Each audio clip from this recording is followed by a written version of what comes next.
Hey guys, welcome back to One All's Pub.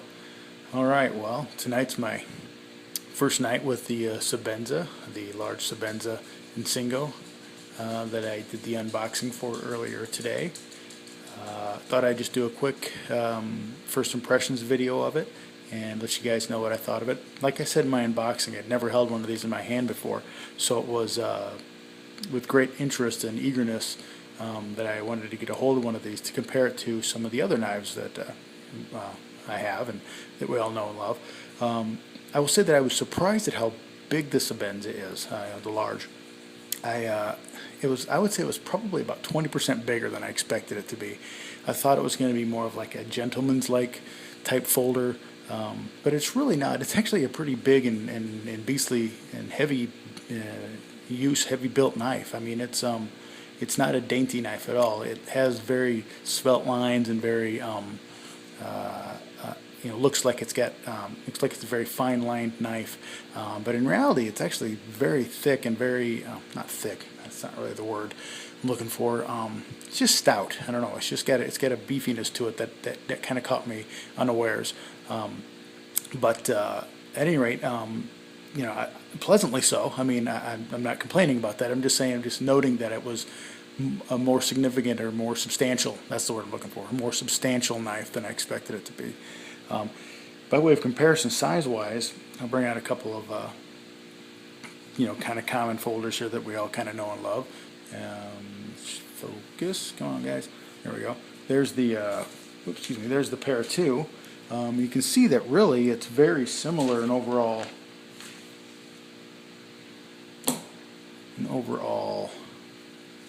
size to the pair two.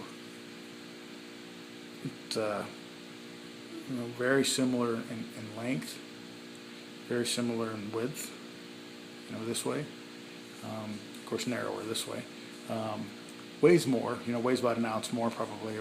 I think it's almost exactly an ounce. This is I think 4.7 if I remember the specs right, and this is 4.37, excuse me, 3.75 for the pair of two, sorry. But you can see that they're very similar knives in many ways. This just feels, heavier and more substantial. And of course, then we have the another knife that is kind of in the same class as far as, certainly the Sebenza is a higher class knife than than the paramilitary, from the standpoint of production, quality, and fit and finish and price. Something that's more comparable to the Sebenza is like the Hinderer, one of my Hinderers here. XM18 Generation 3 Spanto flipper.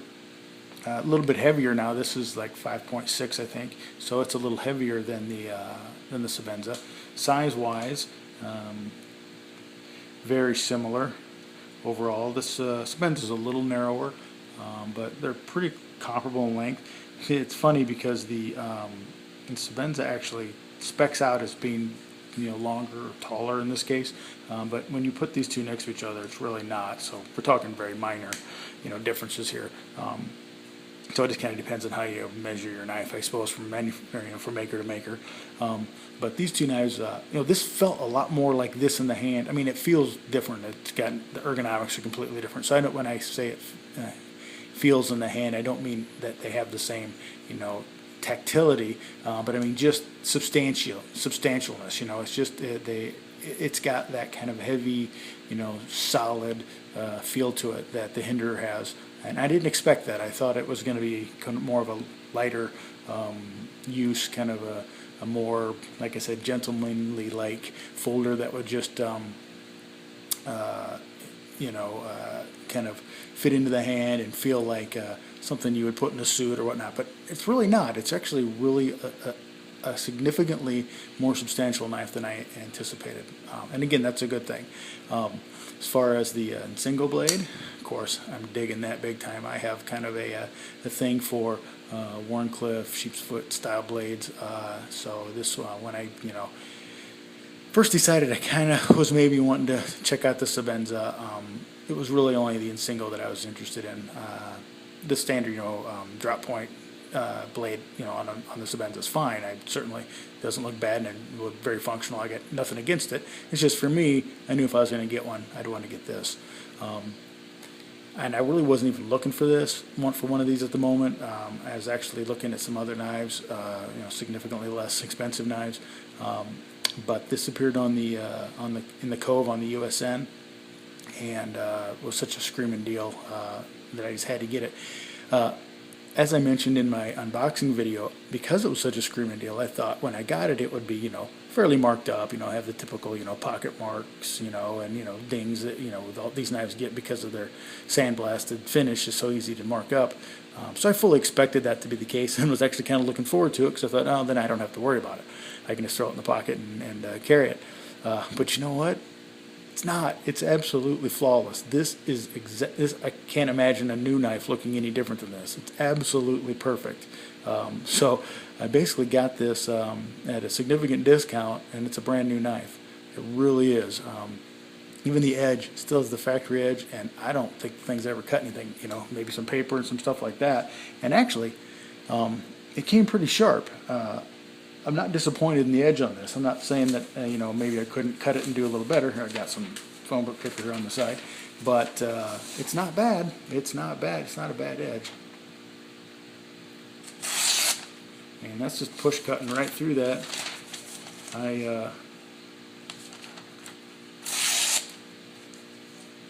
I can't complain about that. So I will probably see how the S35 VN holds up with the factory edge before I go about putting my own edge on it. We'll see. I don't know. So with each knife, I just kind of play. Like with the Domino. If you saw my Domino 1 month follow-up video that I posted up, I guess it was yesterday. About the time you're seeing this, it might have been a couple days ago. On that one, I'm just running with the factory edge just to see how long it'll last, because I'm very intrigued by how well the XHP steel will hold up. S35 VN I'm more familiar with, and have had it on several other knives. But part of me is kind of curious how long it'll hold up, or how well it'll hold up, with the factory edge on it. Just because you hear some things about Chris Reeve, their S35. Him running his S35 a little on the softer side. So we'll see. I haven't decided what I'm going to do yet, but right now, as far as the old paper cutting, does fine. Absolutely, very sharp. No complaints at all. It doesn't have the super nice, shiny, polished edge that I like. So if anything, I'll definitely put one of those on. But I'm gonna give the factory edge a little bit of time here. We'll see. I'm not disappointed in it at all. I'd seen some other videos of people that were kind of a little disappointed, I guess, with the factory edge from Chris Reeve. And then I've seen others where people said they were just crazy sharp. So I think I probably got in the more crazy sharp range. So that's fine. I'm very happy for that to be the case. Anyway, get my papers out of the way here. So anyway, like I said, I just kind of want to do a quick kind of a first impressions video of my new Sebenza Insingo. First impression is, I really like this knife. I can see why it has such a fan base. Extremely well built knife. Fit and finish is top notch. Just nothing to complain about at all. Lockup is actually, well, it's interesting. If you just, if you pop it open and then kind of open it and then close it back, it looks like it sits at about 40-50%. But if you give it a good open like that, it pops forward past 50% to closer to, I don't know, 75 or so. And that's, pretty typical for Chris Reeve knives. So I don't expect it to ever really change from there, frankly. So I think I'm in pretty good shape. Blade centering is just absolutely smack dab on. If I can get to focus, there you go. If you can see that, I don't know if you can or not. And blade to handle on this is awesome. It's by the math, it's 0.77, so that's a really good number. But the blade itself is just like, yeah, there you go. You can see that. I mean, I can almost get my finger on that if I go for it. Boy, I can almost. There we go. Just barely touch the tip of the blade. So, got a nice long blade on it. Fills the handle well. Nice jimping on the on the spine here, or excuse me, on the thumb wrap here. Yeah, just very well built knife. There's no doubt that Chris Reeve knows how to make a knife. I don't think anybody can doubt that.